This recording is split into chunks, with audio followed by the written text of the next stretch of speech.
of you ever heard of the speaker, Dr. Richard Lavoie? Ooh, if you haven't, okay, one.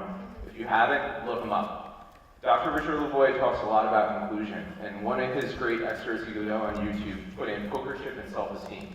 You're probably like, what does one have to do with the other? It's a really great talk, and I'm not going to butcher it because Rich is really good at it. But in the one part of it, he goes through and he says, for families, find the thing that a child does well, make a big deal out of it.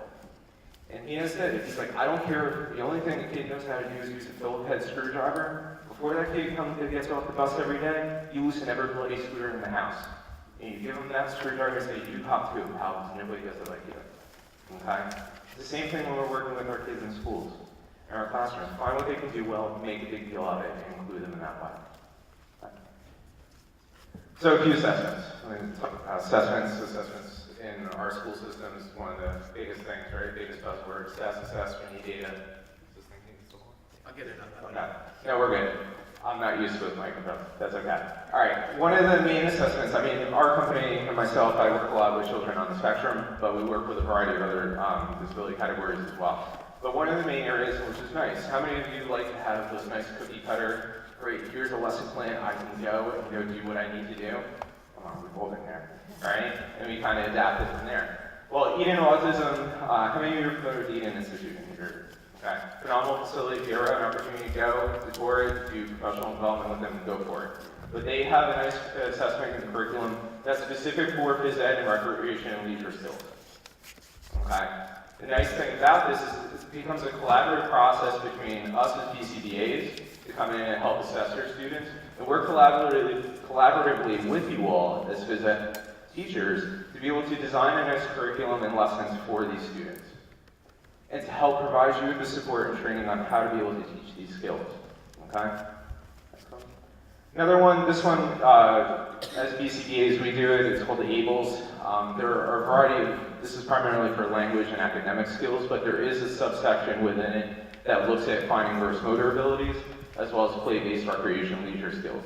The other nice thing about this, helps you design a curriculum, and it's aligned with the IDP. Okay? Alright, so this is the age-old question that we always get from teachers. I have these behaviors, but why the heck do they happen? And what do I do about them? How many of you have ever taken a course on behavior in your training? Look around the room. There's a lot of us in here, very few hands. How many of you got thrown into the trenches when you first started your job and you had kids with behavioral issues and you're like, what do I do? Okay. Alright. So, to give you a basic overview, there are some main functions as to why problem behavior occurs. And us as BCBAs, through our company, we usually consult with school districts, and we'll go in and we'll do a functional behavioral assessment. And we'll help you to answer that age-old question, why? Why does behavior occur? One of the main reasons is attention seeking. How many of you have worked with students that go through and as soon as they come in, they drop themselves to the floor and start freaking screaming, crying, okay? And then they stop and look around. See if there's somebody paying attention to them. And they're looking for attention. All right. The other is escape avoidance. And this is you see a lot of times if it's a task that could potentially be too difficult for a student. Okay, if they're having those difficulties with fine or gross motor skills. All right.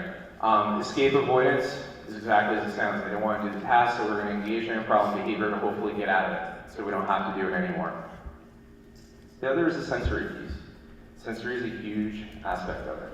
And Chris and I talk all the time, because some BCBAs don't believe so much in sensory integration issues, but we very much do. All right, sensory. Think about it. Some kids, if you walk into a gym, how many of you have kids that may be on the spectrum or have another disability, like as soon as they take one look at the gym, they're like running the other way, because it's like, no way am I going in there?